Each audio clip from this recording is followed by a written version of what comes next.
Baik Mas, itu pernyataan menarik Mas. Gini Mas, masing-masing instrumen investasi kan memang memiliki kelemahan dan kelebihannya sendiri gitu ya Mas ya.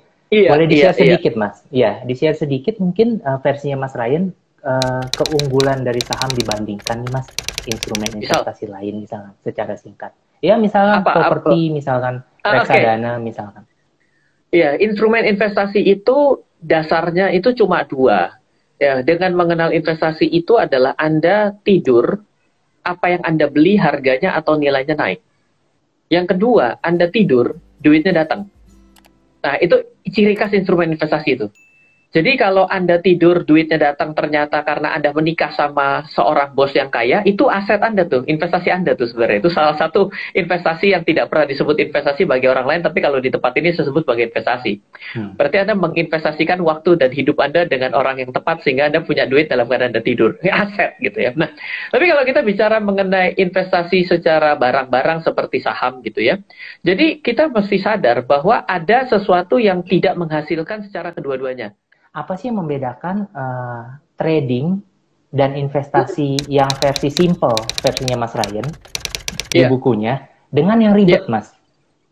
Oh Boleh begini. dijelasin singkat Mas? Baik. Oke, pertama saya akan coba ceritakan ya apa beda dari berdagang dan berinvestasi. Trading itu dagang. Jadi kalau kita buka di kamus ya, trading itu dagang, investasi itu ya adalah menghimpun dana ya, menghimpun dana dan mengelolanya juga ya, agar bisa bertumbuh. Nah, kalau trading dan investasi itu adalah seperti kita itu misalnya ada sapi. Kita ada sapi kita tahu akan hari raya harganya mau naik, maka kita akan jual. Sebelumnya kita beli. Sedangkan kalau misalnya investasi, itu kita punya sapi, kita kasih makan, kita perah susunya, susunya kita jual. Jadi inti dasarnya adalah investasi itu sebenarnya yang paling basic adalah tidak pernah kehilangan sapinya. Oke, Hmm. jadi tidak pernah kehilangan sapinya. Tapi kalau dagang, itu sapinya harus hilang. Karena apa? Karena Anda mendapatkan untung kalau ada selisih antara harga beli dan harga jual. Boleh nggak Mas dikasih tahu ke kita ciri-ciri kalau kita bicara investing, ciri-ciri sapi yang sehat Mas, ciri-ciri perusahaan yang Ah, sehat itu seperti apa Mas? ya, Yang jadi di layak dalam diinvestasikan. baik, saya akan ambil dengan dua sudut pandang. Ketika saya membahas di buku Simple Investing, saya menggunakan teorinya adalah kuantitatif. Jadi artinya kita tabrakin dengan sejarah. Sejarahnya itu dengan pergerakan bahwa misal harus ada di suatu indeks selektif. Di Indonesia, let's say ada LQ45. LQ45 itu sudah terdiri 45 perusahaan, TBK harus sudah 2 tahun, lalu kinerjanya baik. Jadi disortir sendiri. Kalau Anda ambil itu dalam waktu 5 tahun, itu tinggal separuh loh dari 45 yang bertahan. Ah, itu salah satunya caranya. Mas, kita bicara dengan hal yang simpel-simpel lagi aja Mas. Mm-mm, Versi simpelnya Mas Ryan, mm-mm. ada berapa sih harusnya, ini pertanyaan banyak orang Mas, ada berapa sih seharusnya jumlah portofolio emiten saham kita? Ada berapa portofolio saham kita Oh, oke. Baik, ini portofolio yang sesuai. untuk investasi atau untuk trading ya? Dua-duanya Mas, silakan dibahas Ah, Mas. oke, untuk dua-duanya. Iya. Sama seperti analoginya begini ya. Mas Windy ini kalau bisa mengawasi properti atau rumah yang Mas Windy punya itu kira-kira punya berapa unit ya? Ada orang yang ngawasin propertinya 2 unit gitu udah keteteran. Ada orang yang ngawasi properti 20 unit damai-damai saja gitu. Kalau properti belum kebayang tanya, itu kalau punya anak ngurusin 2 sama ngurusin 15, kamu keberatan nggak ngurusin 15?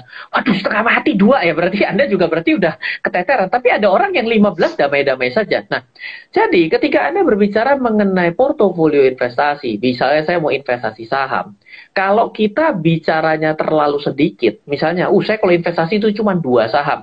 Menurut saya teori diversifikasinya kurang jalan gitu. Apalagi cuma 1 saham, berarti kan sebenarnya kita benar-benar melakukan bid ya bahwa benar naik atau turun nih untuk satu nih kayak gitu. Jadi Hmm. kayaknya benar-benar no plan B, harus plan A yang berhasil. Iya iya sih, kalau kata motivator juga ada yang begitu. Kalau Anda membuat plan B, berarti Anda sedang merencanakan plan A. Tapi kalau menurut saya, yang sebagai seorang investor, saya pribadi ya, saya itu selalu berpikir bahwa setiap kali saya membeli, bagaimana kalau saya salah?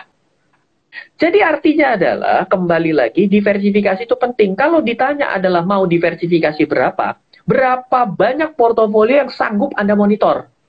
Pertama itu dulu. Mas Ryan, kita sedikit bicara tentang industri di pasar modal, Mas. Kita sedikit bicara tentang itu. Jadi kan sekarang dibagi menjadi 10 industri ya, Mas, ya, benar ya, kalau saya nggak salah ya. 11 kayaknya. 11 ya, oke, maaf, 10 atau 11 sektoral industri. Kali, sektoral. Ya, maaf, maksud saya sektoral, mohon maaf sekali. Yeah. Kalau menurut Mas Ryan nih, menurut Mas Ryan, 3 industri apa sih, Mas, yang kira-kira cukup menarik perhatian, Mas? Yang kira-kira misalkan akan oke di 2021, di 2022 misalkan gitu, Mas. Industrinya saja, Mas, ya? Sektoralnya industri saja. Ya. Pertama sih saya itu tetap menjagokan industri keuangan ya, finance, banking itu menurut saya cerah lah. Saya bilang kalau nggak cerah berarti kita nggak pede dengan Indonesia gitu ya, karena emerging market, teori apapun kita sudah pernah dengar lah. Lalu yang kedua sebenarnya ada harapan yang digantungkan ke dalam sektor teknologi. Halo, terima kasih sudah menyaksikan video di RF Channel on YouTube. RF Channel adalah channel edukasi untuk kita secara bersama-sama belajar dan mendapatkan aktualisasi mengenai investasi, keuangan, dan bisnis bersama saya, Ryan Filbert, dan tim. Add nomor WhatsApp saya di 0895 07 08 0789 0895 07 08 0789. Download aplikasi MyRF di Android atau iOS untuk mendapatkan artikel dan tema-tema khusus mengenai edukasi investasi, keuangan, dan bisnis pada aplikasi MyRF sekarang juga. Setiap bulan, saya bersama dengan tim memiliki kelas, mulai dari belajar trading dengan analisa teknikal, yang strateginya bisa Anda terapkan pada seluruh market, mulai dari saham, forex, hingga cryptocurrency, atau kelas investasi saham bernama Fundamental Camp. Untuk mengetahui kelas lainnya dan bertanya mengenai kelas, hubungi tim sekarang juga di 0852 882 6187. Sekali lagi, 0852 882 6187. Semoga terus bermanfaat. Dari saya Ryan Filbert, salam investasi untuk Indonesia.